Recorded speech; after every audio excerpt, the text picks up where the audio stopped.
Great to have you in. This excuse I am tired of officially. I'm getting, you know what I mean? I don't like excuses to begin with. I tell my kids this all the time. Don't want to hear victimhood. Got a good life. Granite countertops. We're all good here. I don't want excuses. I don't want to hear Michael Thomas is not available for Drew Brees, and that's the problem. That ain't the problem. Michael Thomas is worth 1 point in Vegas. That's what he's worth. NFL scoring has never been higher. I saw a stat this morning. Last year, there were like 25 games where they scored over, like combined 50 points or something. We're already at like 22. Michael Thomas is worth a point. Okay, there's 4 old quarterbacks in the NFL. Let's be honest. 2 can play and 2 can't. Phillip Rivers and Brees right now, can't win big with them. Big Ben and Tom Brady, I think you can. But Brees needs to outsmart you, and he's great at it. But Sean Payton is one of the smartest offensive coaches of my lifetime in the NFL. He's on a short list. When he wants athleticism or a deep ball, he brings in Taysom Hill. And everybody's complaining last night on Twitter about Taysom Hill. Oh, the Saints offense doesn't need Taysom Hill. Hell, it doesn't.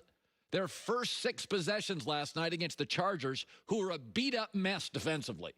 You got no Derwin James, Brandon Ingram's out, Bosa's limited. Their defense is a wreck right now. They're all banged up. The first 6 possessions, Drew Brees led, punt, field goal, punt, interception, punt, and the field goal was an 18-yard drive. And their only touchdown of the first half, they basically got it at midfield. You're not smarter than Sean Payton. Sean Payton's watching practice. Sean Payton's like, we got to throw it deep. We got to bring in the other guy. We need an athlete. We got to bring in the other guy. And I love Drew Brees, a first ballot Hall of Famer.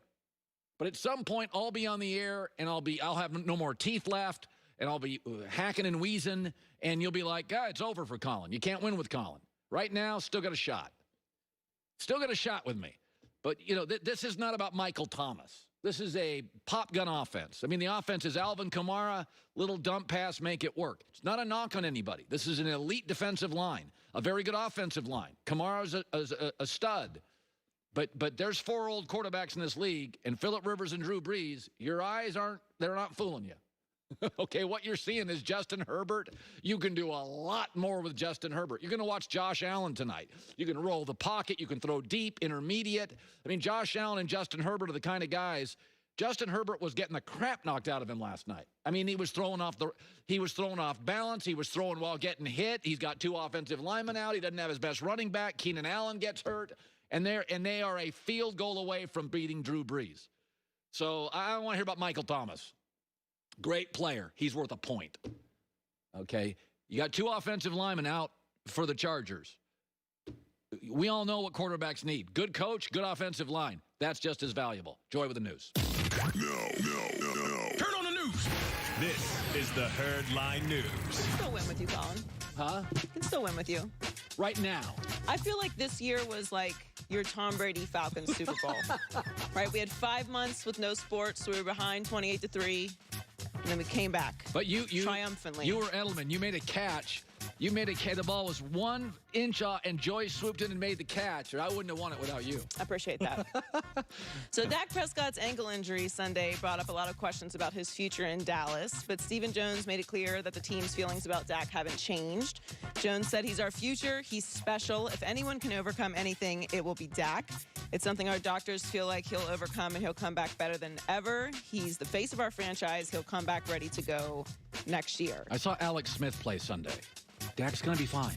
It's a 4 to 6 month injury, as gruesome and brutal as it was. And, of course, you see that, and everyone's first thought, obviously, other than him being injured and hoping that he gets well soon, is that, oh, my God, like this, what happens with the future of him with the Cowboys? Like, He did not sign that long-term deal. This is the risk that you take when you bet on yourself. And everyone loves Dak as an individual, and he's done everything right. So we're rooting for him to be successful. It just feels like he was going to be franchised next year anyway. So that's how I feel. Like, I feel like Mike McCarthy, they'll franchise him again, and they'll say, listen, we're going to give you $35 million again. This is in Dallas. I mean, they're likely going to win the NFC East. I'm not as confident as you are on that. Who? I like Philadelphia. They're going to pull it together? Because they just lost again. I know. It's week 4 or 5. I think structurally Dallas, Does everybody understand how limited the Giants' offense is and what it looked like Sunday? I'm not saying that the Cowboys have it together either. They just have it together a little more than the Eagles have it together. That's a good bet. And the other two teams in the division are not in the conversation. That's a milkshake bet. That's a milkshake bet? Well, I'm lactose intolerant, so we'll bet a dinner somewhere. Fine. I'm Philly, you're Dallas. I'm sticking with Dallas. But I do think that Dak will be back next year and franchise tagged again. Yeah. My feelings about Dak with the Cowboys changed when he was franchised the first time. That kind of felt like, okay, Dak's not going to finish his career with the Cowboys because he's going to get franchise tagged again next year. And then unless he has some spectacular over-the-top year where they make a deep playoff run or get to the Super Bowl, what is Dallas going to do? Because you're basically saying you're unsure. Now, I understand that they offered him a contract. Yeah. But they knew what kind of contract that he wanted. And, I mean, for whatever your opinion about Dak is as a quarterback, he's 42-27 in the regular season and 1-2 in the postseason. He's not been in the league that long. Right. And he now has a new head coach. So yeah, he's dealing with the circumstances that are there. Yeah, he's a franchise quarterback. Nobody disputes that. I never doubt he's a franchise quarterback. The question becomes, and he actually, one of the things I like about him, real durable, and he can move. And in 2020, I like my quarterbacks to have a little wiggle. So he's a franchise quarterback. The question's going to become, and there's a Garoppolo thing where there's these bad Sundays and you're like, I can't go to 40. I can't go to 37. I'll go 29, 30. And I think he's in that sphere. And I don't disagree with you because he's not going to carry a team to the Super Bowl. Right. And their defense needs to be focused on right now. And carried. Yes, definitely. Finally, Josh Allen has led the Bills to a strong 4-0 start, and his performance this year so far has got the attention of former MVP Patrick Mahomes ahead of their Week 6 matchup. Josh has played top-notch football, MVP caliber football. So when you have the offense and defense that are both clicking like that, they're going to be a hard team for us to beat, and I'm ready for the challenge. I didn't love Josh Allen in the beginning. And he was awful his first year. He was awful. He has really, really developed. I mean, honestly, that's where when I see something like that, I'm like, okay, who's his coach? Who's his coordinator? Like when a guy does boom, you're like Patrick Mahomes. Nothing against Andy Reid, but Patrick's got some gifts that are just supernatural. But in Patrick, I mean, Josh Allen wasn't a good college quarterback. Like, he was all over the map as a college quarterback. He was terrible his first year, and then you see him turning around. He's going to get Brian Daboll a really nice head coaching job somewhere in this league. There'll be about 5 coaches fired. Because when you watch him tonight, he is now accurate. He always had a huge arm. He's accurate. He's had a tremendous development. Patrick Mahomes has things that you can watch and say, okay, no one taught him how to do that. He just Lamar. He just does it. He just has that extra Russell Wilson. magic to him. Some guys have they magic. have that it factor. Josh Allen doesn't have that to me, but he has developed so much since he's gotten in the league. Like, I can't deny it anymore. Like, he is a franchise quarterback. He's playing tremendous football. The Titans had no positive tests.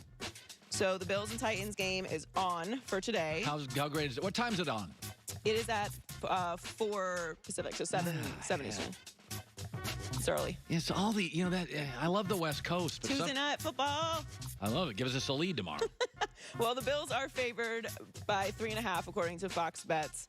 And it should be a good game tonight because we haven't seen the Giants for a while, so glad that they're back. Finally, the Braves kept their undefeated postseason alive in Game 1 of the NLCS. They can hit. With the Dodgers. At the top of the 9th inning, Austin Riley hit a huge home run to break the 1-1 tie. That was just the start of the Braves' 4-run rally to get the 5-1 win. Game 2 is today at 5 Eastern on FS1. And some big news for the Dodgers. Clayton Kershaw has been scratched from today's game due to back spasms. So Tony Gonsolin will get the mound instead. The Dodger fans are getting tired of winning the division and not getting the payoff. They need to get over that hump. Yeah. But that's big news that Clayton's out. Big game today. It's not great. Yeah. Joy with the news. Well, that's the news.